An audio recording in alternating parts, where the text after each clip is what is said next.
Besi dhe Gjensila Myrtezaj ishin çifti më i komentuar i showbizit, por tashmë dashuria e tyre i takon së kaluarës. Besi i ka dërguar mesazh të koduar Gjensilës se pas ndarjes me të, ai ka rilindur dhe tashmë shumë i lumtur. Teksa ka postuar një foto përpara një kryqi, ku vëmendjen e mori unazat e gishti i martesës, Besi shkroi: "Ky është viti më i lumtur i jetës time, me sa duket Besi ka dhënë fund edhe beqarisë."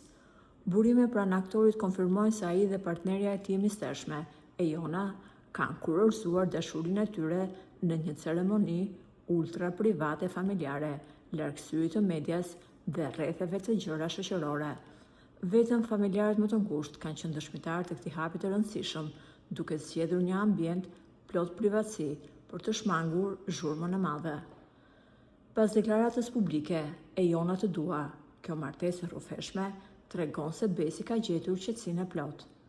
Dasmat e fshehta familjare lënë gjithmonë gjurmë dhe kjo martesë duket se ka trazuar ujërat në anën tjetër. Gjensila Myrtezaj nuk ka qëndruar dy orë kryq. Edhe pse përpiqet të tregojë se është mbi situatën, lëvizjet e saj të fundit në Instagram kanë lënë të kuptohet një lloj xhelozie.